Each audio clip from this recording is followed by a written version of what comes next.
Rádio Panorama Mais 55. Olá, ouvinte, seja bem-vindo. Confira a partir de agora, Rebobinando o Baú. Estamos aqui para resgatar memórias e histórias sobre o setor cultural brasileiro. Eu sou Gabriela Pina, do Panorama Mais 55, e hoje vamos falar um pouquinho sobre a história do cinema aqui no Brasil. E aí, vem comigo? Rebobinando o Baú. 3, 2, 1. A produção audiovisual está cada dia mais presente nas nossas vidas, desde televisão até os conteúdos online, passando, claro, pelo cinema, a famosa sétima arte. Podemos observar que, atualmente, obras de audiovisual desempenham diversas funções na sociedade, do jornalismo ao entretenimento. Mas será que sempre foi assim?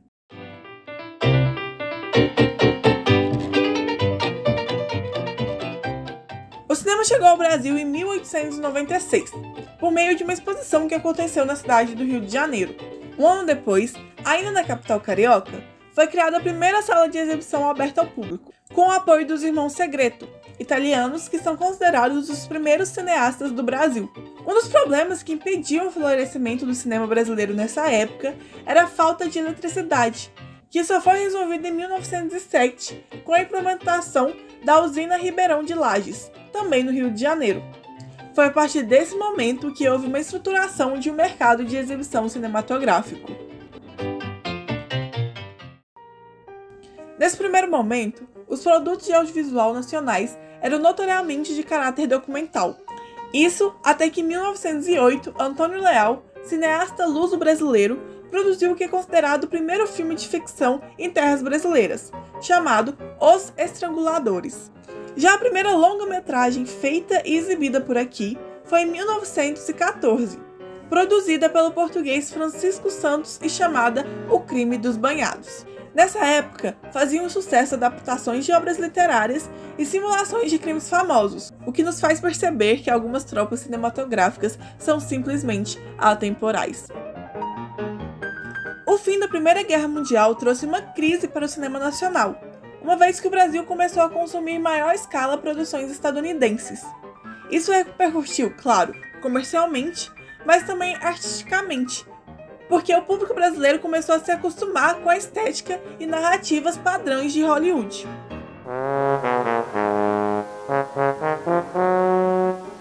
Porém, chegando na década de 30, a cena de cinema do Brasil começa a se expandir, principalmente devido a serviços de cinema que passaram a circular, e também o desenvolvimento dos chamados círculos regionais de produção. Em março de 1930, o primeiro grande estúdio cinematográfico do Brasil foi criado na cidade do Rio de Janeiro. O chamado Cinédia permaneceu em atividade durante as décadas de 30 e 40, com quase 1000 produções realizadas, entre longas e curtas metragens.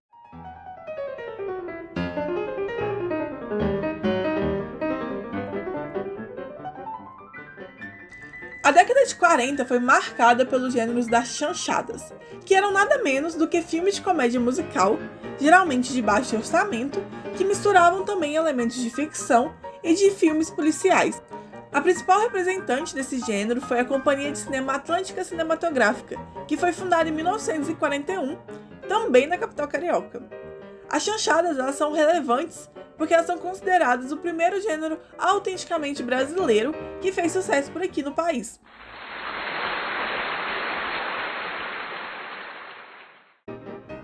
E aí, no final da década, foi formado o estúdio Vera Cruz, conhecido pela sua influência do cinema norte-americano, com seus produtores buscando realizar produções com cada vez mais sofisticação. Esse estúdio marcou o processo de industrialização do cinema nacional, sendo considerado um divisor de águas.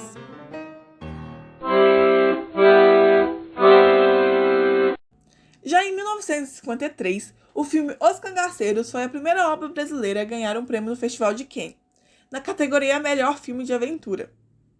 Então, no ano seguinte, 1954, a primeira produção cinematográfica nacional a cores surgiu, intitulada Destino em Apuros.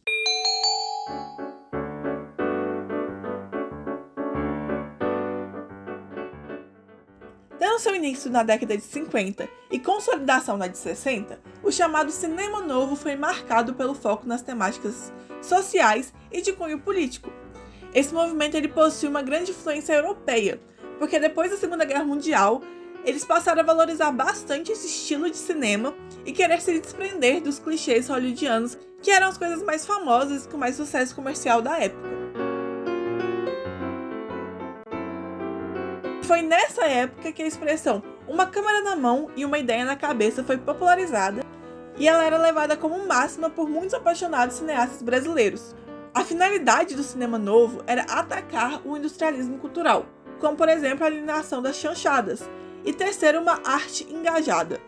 Obras importantes do cinema novo incluem Rio 40 Graus e 5 vezes Favela. O maior nome desse movimento foi o baiano Glauber Rocha, que cunhou o termo estética da fome, alegando que o cinema deveria ser feio, triste, gritado e desesperado. Além dele, que foi responsável pelo clássico Deus e o Diabo na Terra do Sol, Nelson Pereira dos Santos também foi um grande nome do gênero, dirigindo filmes como Vidas Secas e Como Era Gostoso Meu Francês. Em 1993, foi lançado o clássico O Pagador de Promessas, a primeira produção totalmente brasileira a ser indicada ao Oscar. Porém, com o golpe militar de 1964, muitas coisas mudaram na cena do cinema brasileiro.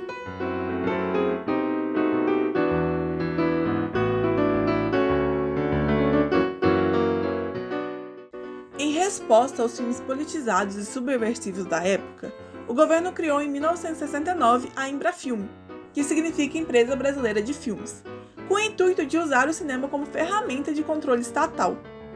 A Embrafilme, na época, financiava produções cinematográficas que fossem aprovadas, que geralmente consistiam de obras de entretenimento fácil e desprovidas de qualquer conteúdo político, como, por exemplo, seu maior sucesso de bilheteria, Dona Flor e Seus Dois Maridos. Eu tenho certeza que você conhece.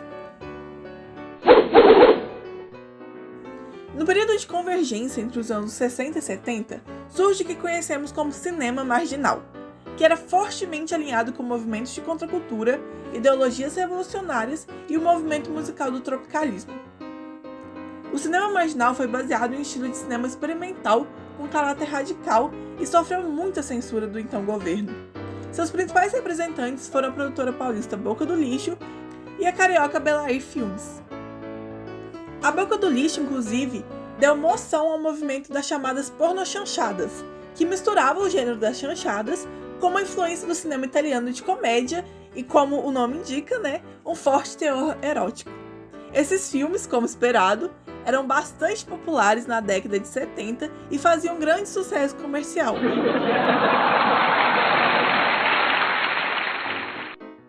Porém, apesar de tudo isso, o cinema nacional sofreu um grave declínio na década de 80, com a chegada do videocassete e, consequentemente, a proliferação de locadoras, além do despontar de uma crise econômica e o fim do regime militar.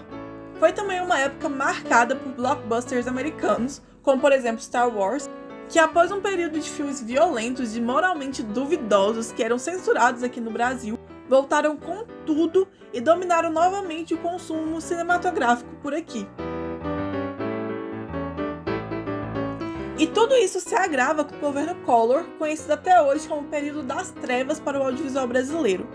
Nesse período foram instituídos o Ministério da Cultura, a Embrafilme, assim como o Conselho Nacional de Cinema e a Fundação do Cinema Brasileiro, além, claro, também das privatizações que ocorreram. Depois disso, apenas no final dos anos 90, o cinema nacional ganha força novamente no que é chamado cinema de retomada. A produção de filmes cresceu, diversos festivais foram criados, assim como a Secretaria para Desenvolvimento do Audiovisual e a legislação de incentivo conhecida como Lei do Audiovisual. O primeiro filme realizado por meio desse mecanismo da nova lei foi Carlota Joaquina, Princesa do Brasil, em 1995. Além disso, filmes como O Quatrilho, O Que É Isso, Companheiro? E Central do Brasil também foram lançados nesta década e todos eles tiveram indicações ao Oscar. Dando continuidade a isso, no começo dos anos 2000, o cinema brasileiro começou a conquistar cada vez mais espaço, com mais obras sendo indicadas em diferentes categorias da premiação e também outros festivais importantes, como por exemplo os filmes Cidade de Deus, Carandiru, Tropa de Elite e Enquanto a Noite Não Chega. A retomada marca também a volta de filmes com temáticas sociais, que antes estavam sendo censurados e viviam às margens. Mas ela igualmente marca o fortalecimento dos chamados monopólios culturais, como a Globo Filmes, do gigante Grupo Globo, que aproveita o período para se consolidar como potência cinematográfica no Brasil.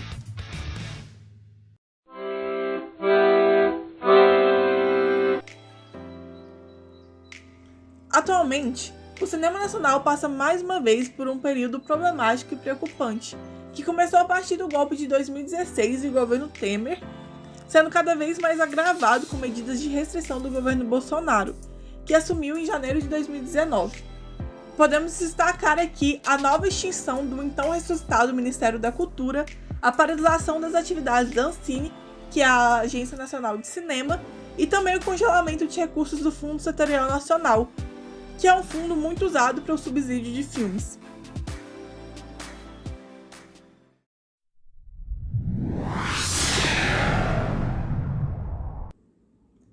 E aí, ouvinte, o que você achou da história da nossa sétima arte? Cheia de resiliência, com certeza. O que vai ser muito necessário para a recuperação do setor, uma vez que essa crise sanitária pela qual a gente está passando chega ao fim. Uma coisa é fato, o cinema brasileiro resiste e sobrevive, mesmo que no momento esteja respirando por meio de aparelhos, como foi declarado por nomes importantes da indústria nessa pandemia.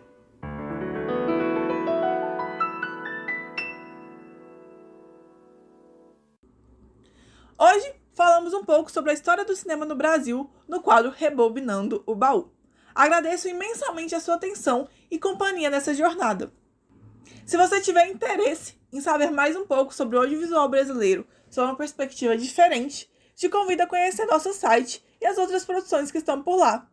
Aqui foi Gabriela Pina para o Panorama Mais 55. Rebobinando o Baú.